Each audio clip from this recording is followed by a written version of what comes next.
अस्सलामुअलैकुम वरहमतुल्लाहि वबरकातुहू।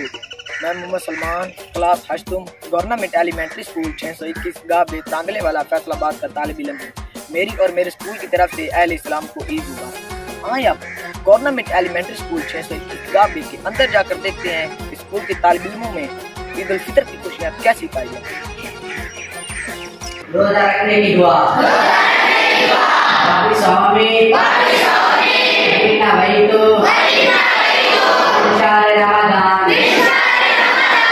मैंने इस माह रमजान के कुल के रोजा की नियत की। रोजा खोलने की दुआ,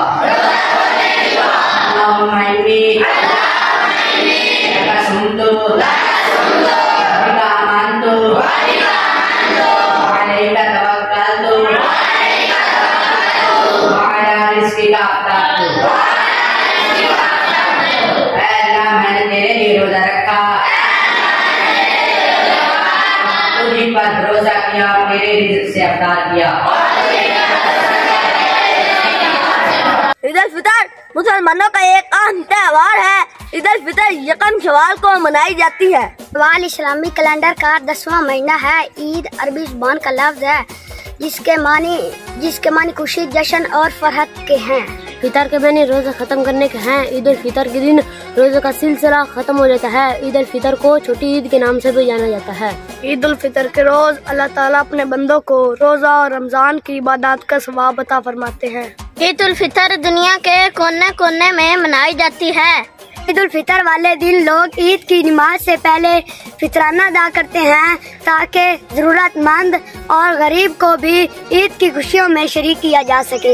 ईद उल फितर के मौके पर शवाल का चांद देखने से लेकर नमाज ईद अदा करने तक जो कलमात पढ़े जाते हैं उनको तकबीरात कहते हैं।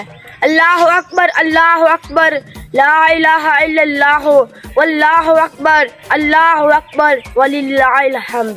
अल्लाह सबसे बड़ा है, अल्लाह सबसे बड़ा है, उसके सिवा कोई माबूद नहीं और अल्लाह सबसे बड़ा है, अल्लाह सबसे बड़ा है और अल्लाह के लिए सब तारीफें हैं।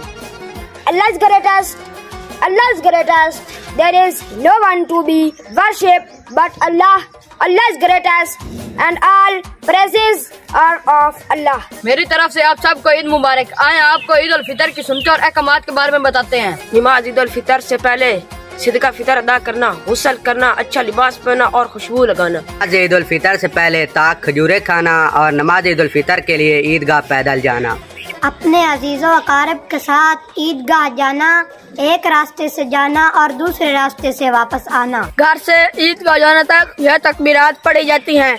अल्लाहु अकबर, ला इलाहा इल्लल्लाह, अल्लाहु अकबर वलिल्लाहिल हम्द।